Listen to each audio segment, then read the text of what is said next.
امام سجاد جب قیدی ہو کے 22 دن کا مشکل سفر کر کے پہلی سفر کو شام پہنچتے ہیں تو یزید پورے شہر کو سجواتا ہے، دور دور سے مہمان بلاتا ہے۔ امام سجاد بیویوں کے ساتھ 3 دن تک باہر کھڑے رہے۔ بس یزید کا یہ حکم تھا کہ جیسے ہی قافلہ شام میں داخل ہو تو اس کو پتھر مار کے اس کا استقبال کیا جائے۔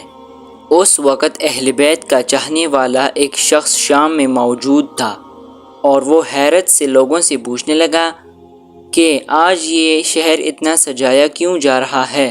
لوگ کہتے ہیں یزید نے باغی کو قتل کیا ہے اور اس کے خاندان کو بازاروں میں لایا جائے گا، یہ اس کی خوشی میں جشن منایا جا رہا ہے۔ جیسے ہی وہ قافلہ قریب آتا ہے اس کی نظر نیزوں پر جاتی ہے کہ نورانی چہرے نیزوں پر سوار ہیں۔ وہ سمجھ جاتا ہے کہ یہ کوئی نیک خاندان ہے جس کو یزید نے مارا ہے۔ وہ قریب آ کے امام سجاد سے پوچھتا ہے جو توق اور زنجیروں میں جکڑے ہوتے ہیں، اے قیدی، تم لوگوں نے ایسا کیا کیا ہے کہ تمہاری گھر کی عورتوں پر اتنا ظلم ہو رہا ہے اور تمہارے مردوں کے سروں کو کاٹ کے نیزوں پہ سوار کر رکھا ہے؟ امام سجاد کہتے ہیں، اے شخص، یہ نیزے پر سوار سر ہے، یہ رسول اللہ کے نواسے اور میرے غریب بابا حسین ابن علی کا ہے، اور یہ لوگ جو تم قیدی دیکھ رہے ہو یہ سب رسول اللہ کی نواسیاں ہیں۔ وہ رونے لگتا ہے کہ مولا، میں تو اہل بیت کا بچپن سے غلام ہوں اور آج مسافر ہو کے شام آیا ہوں۔ مجھے کیا پتہ تھا کہ آج آپ قیدی ہو کے یہاں آئیں گے، مجھے معاف کر دیں اور اگر میرے لائق کوئی کام ہے تو حکم کریں۔ امام سجاد فرماتے ہیں، اے رسول کی اولاد سے محبت کرنے والے، کیا ابھی تمہارے پاس کچھ درہم ہیں؟ وہ کہتا ہے، جی میرے پاس 2000 درہم ہیں۔ امام سجاد رو کے کہتے ہیں، مجھے بازار سے چند چادریں لے کے دیں تاکہ میں اپنی بہنوں کے سروں پر ڈال دوں۔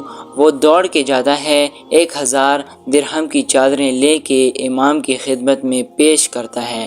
جیسے ہی یہ منظر فوج یزید دیکھتی ہے تو امام سجاد کو تازیانے مارتی ہے اور بیویوں کے سروں سے چادر چھین لیتی ہے اور اس شخص کو بھی فوج یزید مارنے لگتی ہے جو چادریں لایا تھا۔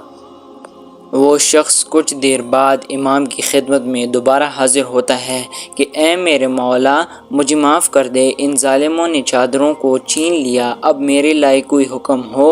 امام سجاد فرماتے ہیں کہ ان ظالموں نے دنیاوی دولتوں کے لیے ہی میرے بابا کو قتل کیا ہے۔ امام سجاد اس شخص سے کہتے ہیں کہ کیا تمہارے پاس اور درہم موجود ہیں؟ تو وہ شخص فرماتا ہے کہ جی ہاں۔ امام سجاد کہتے ہیں کہ جاؤ، جن جن کے ہاتھوں میں وہ نیزے ہیں جن پہ ہمارے خاندان کے سر سوار ہیں، ان سے کہو کہ سروں کو تھوڑا آگے لے جائیں تاکہ یہ شام والے کٹے ہوئے سروں کو دیکھیں اور رسول کی بیٹیوں کے ننگے سروں پر کسی کی نظر نہ جائے۔